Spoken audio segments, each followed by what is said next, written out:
I knew a fact since 1976 that Franklin Roosevelt had closed the United States border to Jewish immigration when he came to power in 1933. Hitler and Roosevelt came to power in the same month, March 1933.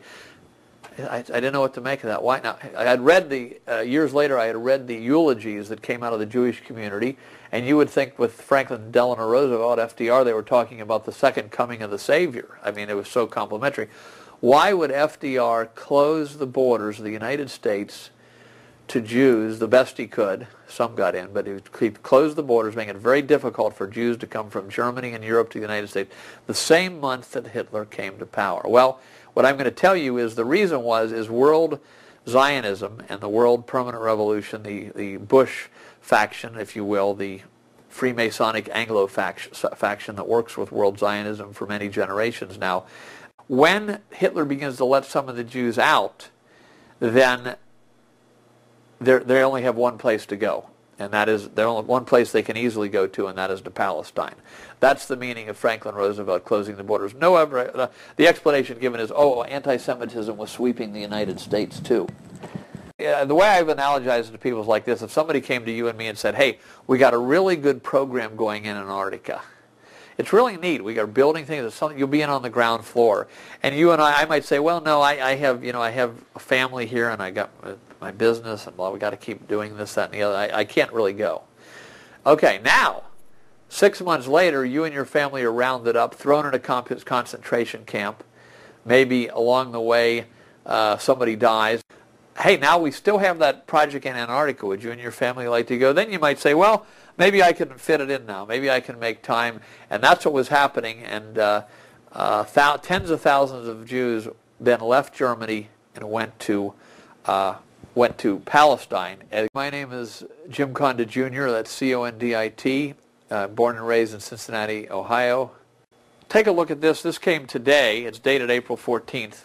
6 days ahead of where we are now, April 8th, 2003, from the American Free Press. The Bush administration, in what is unethically called an off-the-record session, strongly implied that the United States would invade Iran once the fighting ends in Iraq. A 3-day session of the American-Israeli Public Affairs Committee was attended by about 5,000 advocates of Israel First policies, including half the United States Senate and 1/3 of the United States House.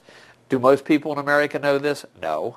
And then they say that a Bush administration official named John Bolton stopped short of saying that we would invade Iran after Iraq, but knowing the absurdity of such an off-the-record comment and demand in a session like this. But he did say that we would make it a high priority, extremely high priority, on halting a secret nuclear weapons program in Iran as soon as we get Iraq under control. Now, what's my point?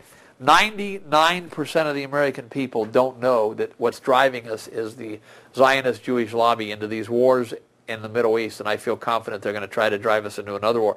There's more to Hitler than meets the eye. Hitler was funded to power, and we'll get into some of the sources of this. Rothschild, Meyer, Baruch, Schuster, Warburg, Kuhn, Guggenheim, Niemeyer, Schiff, Sieff. Hitler was funded to power partially by Jewish interests, maybe largely by Jewish interests. And his part of the deal was to begin screaming bloody murder against the Jews from the time he went to power. There it is, 51 documents, Zionist collaboration with the Nazis by Lenny Brenner. Now remember, Lenny Brenner is himself a Jewish person who is for the Jewish people. The Nazi era is the most discussed period in history.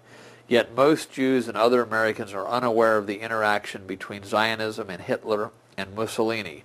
By the Anti-Defamation League of B'nai B'rith, Jews of Italy, 1938, Mussolini and Adolf Eichmann set up training camps for the Irgun in Italy and in many of Hitler's occupied territories. Adolf Eichmann spoke Yiddish. Adolf Hitler, founder of Israel, which book we referred to earlier, that Eichmann was hiding that he was a full-blooded Jew, that he spoke Yiddish, that he went down to Palestine many times. He set up training camps for the Irgun, and this was all done under Hitler's regime, surely with Hitler's knowledge. How do we explain, if Hitler was what we're told he was, that he's setting up training camps to help the Irgun train so that they can eventually take over Palestine? So this is a very hard to find, little known pamphlet. The Havre Agreement was in effect what is called the Transfer Agreement. A full-length book, 1984, The Transfer Agreement by Jewish scholar Edmund Black. Our worldwide boycott, Jewish boycott of German goods because Hitler's so anti-Jewish. Well, while this boycott was called by Samuel Untermyer, Hitler concluded an agreement with the Zionist company Havre, H-A-V-A-R-A, I think it was, and they shipped a lot of German goods through this Havre company, and then they were resold to other companies. So in effect, the German goods were being sold at 70% of retail. The Havre company was marking it up to 30%, and the Zionists made tens of billions of dollars through this transfer agreement in preparation to prepare for the takeover of Palestine. I contend this had to be the fulfillment of the deal that Hitler took for accepting the funding. Whether Hitler planned to overthrow the Rothschilds and that eventually, maybe he did. We're just saying this explains what happens. This is from Klaus Polkeen article, page 65, that 1976 edition of the Institute for Palestine Studies magazine. In connection with the emigration to Palestine that had been caused by the Havre Agreement, the Zionists established their own Palestine shipping company, which brought the German passenger ship Hohenstein and renamed it Tel Aviv. This ship embarked on its first trip from the German port of Bremerhaven to Haifa at the beginning of 1935.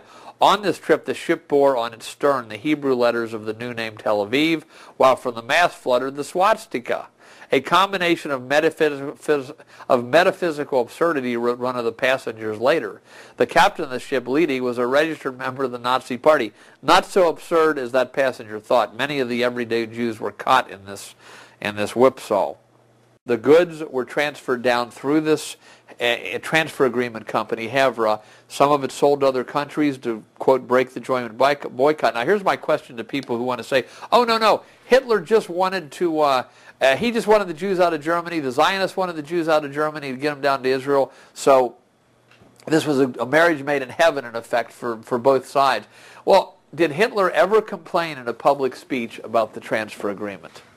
And I'm saying I believe at this point he did not. Maybe somebody can prove me wrong.